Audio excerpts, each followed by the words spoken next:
It's SavaniSis here, and today we're going to be talking about stress, how it blocks your energy flow and how it stops you from accessing your inner bliss. Stay tuned.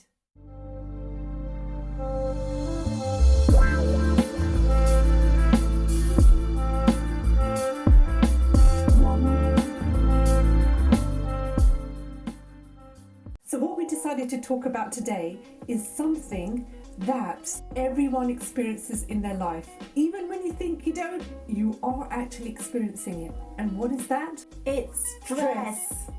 That's it. We all experience stress in our lives. When we say stress-free life, I don't think that actually exists, because stress is a normal part of the human body's reaction to certain situations and things that are happening in our life. In fact, stress, hundreds and hundreds of years ago, was actually used to protect us. The stress response was there so that we are in fight or flight when there's danger around.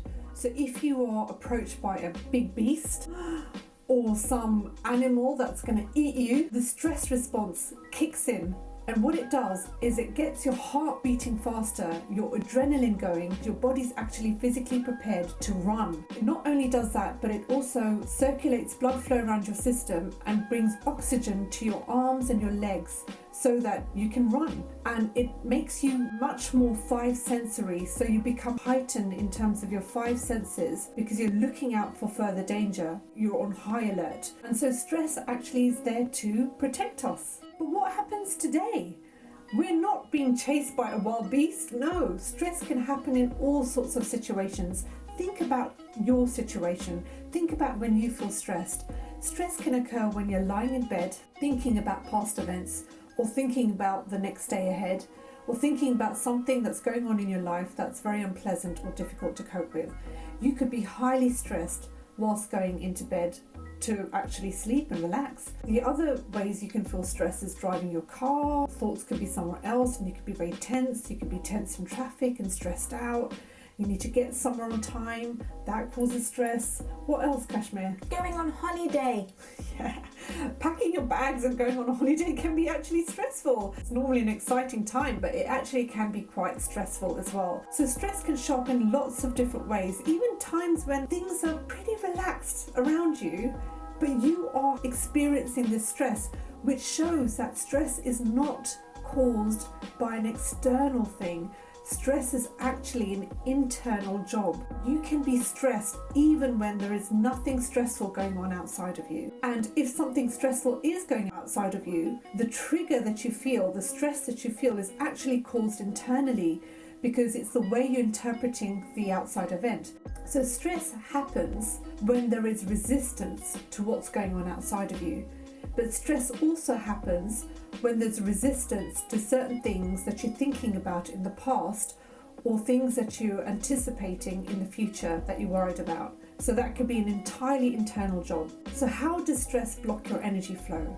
Well, when your body's not stressed, the energy flows much more freely in your body. Isn't it funny, Kashmir, that people don't even know that they're stressed because it's such a normal part of their body? They're chronically stressed. Exactly. In other words, you can say that you are consciously competent in being stressed. Yes. You've practiced this neural pathway of being stressed for so many years that you don't even realize that you are experiencing stress. It's become a normal part of you. It's in your neurochemistry, it's in your neurology. So I'll give you some signs of when you know that you've been chronically stressed. Okay, some people, when they go on vacation, they go on holiday, they find it very difficult to unwind and relax. And that's because of the amount of stress that they have in their body. And even when they are relaxing, they're thinking, I should be doing something. I should be moving my body. I should be doing stuff. I can't just be sitting here and just relaxing. And that is actually a sign that you might be chronically stressed, because you're so used to that stress. Relaxing becomes uncomfortable for you. And funnily enough, these type of people are very used to a lot of stress in their life. In a funny subconscious kind of way, they look forward to getting back to work and getting back to that adrenaline rush. It keeps them going, it keeps them challenged, it keeps them almost a feeling of excitement, but actually it's causing some stress in the body. And stress makes your immune system shut down, so that your body is, all the energy is going into the stress rather than in growth and repair. And so eventually what happens is if you continue to be on this stress journey, then your body just shuts down and you end up having some sort of disease. And you think, how did this happen to me? Or you have some sort of illness that occurs out of the blue. And this is because of all the stress that you're feeling in your body. Another thing is that when you are stressed, it affects your bioenergy in the body.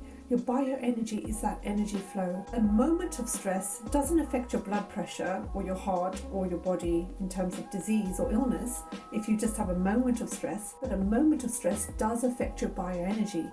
It is very sensitive to even a tiny thought, something that happened in the past that caused you some discomfort, and you have just a moment of a negative emotion, that's stress in your body. The bioenergy senses it and detects that, and that actually blocks your energy flow. You're looking to release past emotions that are keeping you stuck. And that could be something that someone said to you or did to you in the past that you're not able to let go of, and that's holding on to you. But the key thing is actually becoming aware of those unconscious thoughts and emotions that are coming up when you think about something that's happened in the past. And when you do that, you can then let it go. We've had some videos about letting go, and when letting go of the emotion, so allowing it to come up and then just letting it go. And stress stops you from accessing your Sukha, your inner bliss. Joy. Yes, your inner joy. Because when you are stressed, are you able to think of loving, wonderful, joyous thoughts or thoughts about gratitude or appreciation? No, you can't access such thoughts when you're stressed. So ask yourself next time when you're sitting in front of the computer, you're lying down in bed, am I stressed? Just ask that question. Am I feeling stressed? Has this been going on for all day, the entire week, or the entire year, or my entire life? Acknowledge it. Acknowledge that your body is feeling stressed. Now, how do you know you're stressed? First of all, ask yourself, am I stressed? Your brain will automatically have to come out with the answer, and you bring self-awareness and you bring yourself to the present moment. You finally acknowledge it and have a realization. Oh yes, I am stressed. That's the first step to self-empowerment as well, and self-awareness. Then what's next? How am I breathing?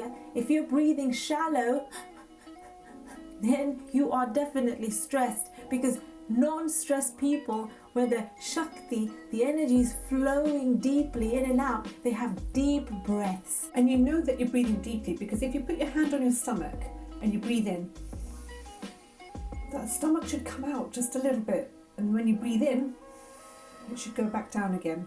And that means you're not just filling your lungs, you're filling your entire lung, and you're filling it with air, and so everything expands. Your lungs expand and so does your stomach. And so that's a good sign of if you're breathing deeply.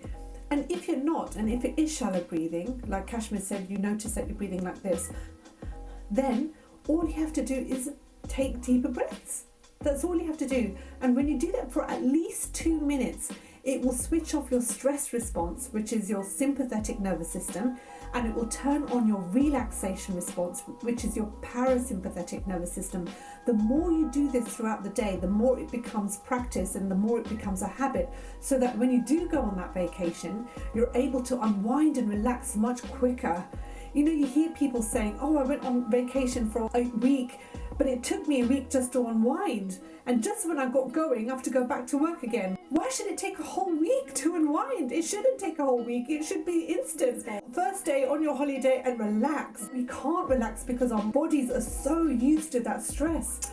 And so then it takes you a whole week just to unwind. But you can do it quicker just by practicing these breathing techniques, which is very easy. Anyone can do it, and you can do it anywhere, whether you're lying on your bed, whether you're in front of the computer, even while you're talking to someone and someone's talking to you. When you're listening, you can actually take deeper breaths in, so you're much more calmer, you're centered, and you're more present as well, and your mind's not racing, anticipating a worrying future or thinking about unpleasant for you. You're thinking, you are in the present moment when you're breathing and you're concentrating on your breath. There's another breath technique called the 5-5-7 breath, where you breathe in for 5 counts, hold for 5, and breathe out for 7. Now, the more you practice this, the more you'll be allowing your body to feel that energy flow, and you'll be able to access more gratitude, more joy, and more inner bliss in your life. So I hope that was a cute little inspiration for you, and if you want to know more about the breathing techniques, we already did a video of that, walking through the park, so you can see that right here if you click on the card above. We will see you on the next video, guys. Bye for now.